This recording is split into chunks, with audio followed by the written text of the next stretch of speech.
હું તમારી સામે ખાલી કહું, બ્યુટીફુલ આયતુલ્લા શેખ મોહમ્મદ તકી બહલુલ એક મોટા આલિમ હતા. અફઘાનિસ્તાનના બોર્ડરમાં એક સફરે બીકોઝ એ ક્રોસ કરતા હતા, તો એ બોર્ડરમાં ઇમિગ્રેશનનો ડિપાર્ટમેન્ટમાં એ ખોબરતા હતા, જોતા હતા. એનો ટાઈમ આવે ત્યાં સુધી ખાલી જોતા હતા, ઓબ્ઝર્વ કરતા હતા કે શું થઈ રહ્યું છે.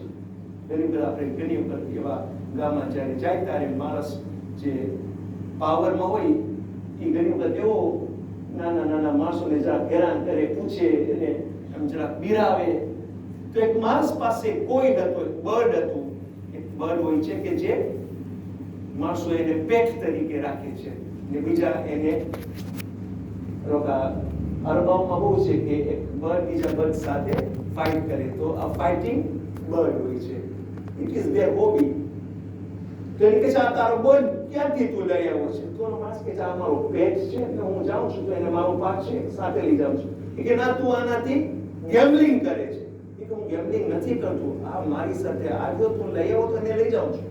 તો એ ઓફિસર ત્યાં બીજા માણસને બોલાવી અને એનું જે બર્ડ હતું એ બર્ડનું માથું એને બર્ડને માથું પકડીને એવી રીતે કર્યું કે માથું તૂટ્યું. એટલે ધ બર્ડ ડાઈડ. આ બહાનું બોલું કે હું જોઈ રહ્યો છું આ માણસ એક બર્ડ, બેઝબાન ક્રીચર ઓફ ગોડ, એના ઉપર જુલ્મ કરી રહ્યો છે. થોડીક વાર ન થઈ હતી કે એ માણસને ત્યાંથી જવું પડ્યું, એને ક્રોસ કરવું પડ્યું. while he was crossing the road, એક ગાડી આવી એટલી જોશથી આવીને એને એવી જોઈ કે એ માણસ ત્યાં જ પડી